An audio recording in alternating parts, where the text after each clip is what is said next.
For lesson 9.3 practice, for question 12, you just had to write if the slope was positive, negative, 0, or undefined on the line provided below the graph.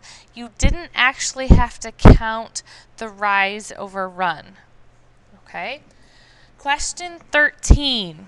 Let's go through this together. It says, does the table represent a linear function? So you need to write yes or no, and then it says justify your answer and show all of your work. And hint, we're going to use the slope formula, which is subtracting y2 minus y1 over x2 minus x1. And this type of question is going to be on your quiz, and we also did it in the book as well. So take good notes here. We need to find the slope between these 2 points first. So we're going to take the second y, or the bottom y, which is 9, minus the first y, y1, which is negative 1. You can plug that into your calculator. 2 negatives make a positive. So 9 minus negative 1 is 9 plus 1, which is 10, over, we got to find the difference here from 1 to 4.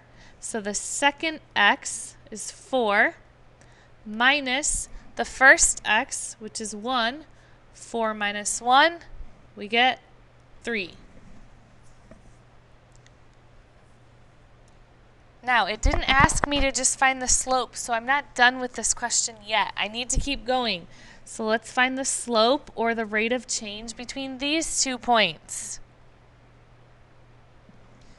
Okay, so let's take 19, the second one, subtract 9, divided by 7, minus 4, equals 19 minus 9 is 10. 7 minus 4 is 3.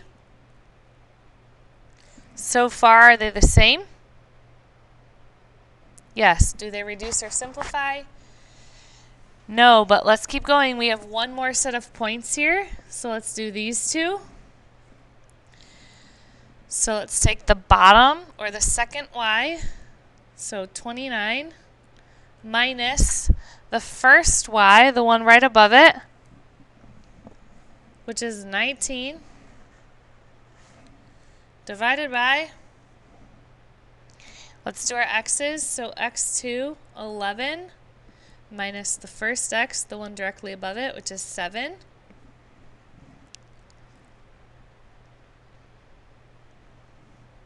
10, and 4, but these are both even, so they simplify or reduce.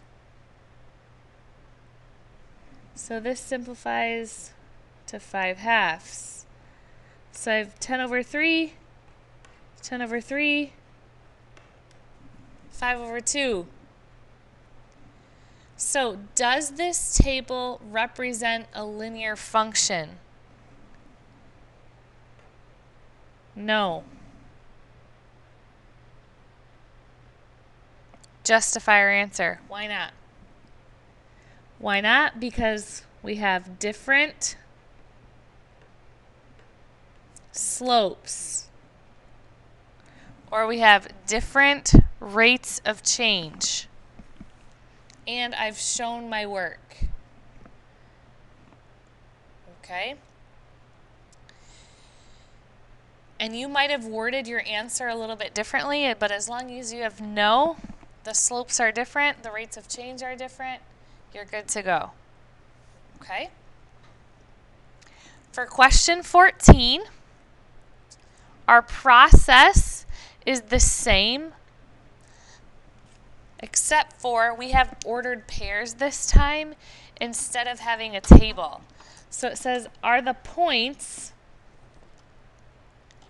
a part of the same linear function, and then explain. So I'm going to look at these 2 points first.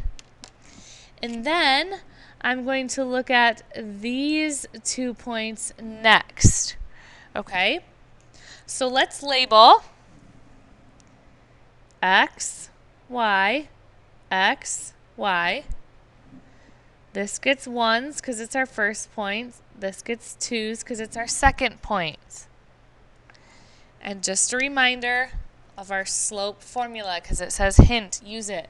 So y2 minus y1, x2 minus x1. Maybe you need to write that down somewhere and have it with you at all times. Okay? Let's plug them in. My y2 is 7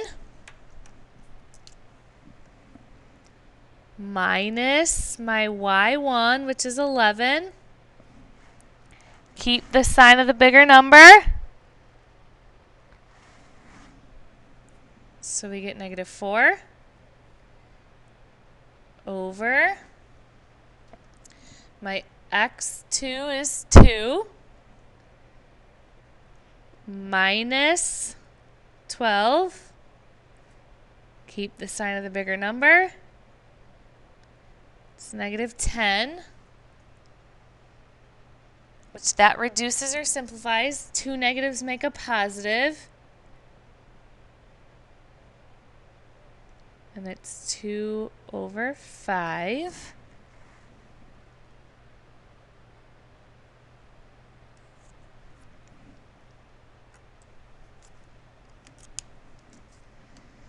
So that's the slope between the first 2 points. Now let's find the slope between the second 2 points. Okay? So x1, y1, x2, y2. Remember, our y's are in the numerators. So it's going to be y2, which is 5, minus y1, which is 9. Keep the sign of the bigger number. We get negative 4. So far that's the same, but let's keep going. Over x2, which is 1, minus x1, 1 minus 5. Keep the sign of the bigger number. So that's a negative 4. 2 negatives make a positive.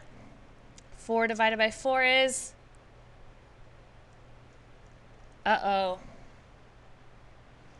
So this slope I'm going up 2 over 5, up 2 over 5. This slope I'm going down 4 over 4, or I'm going up 1 over 1. Same thing. Are these points a part of the same linear function? If we have different slopes, are they going to form a straight line? The answer here would be no. Again, because the slopes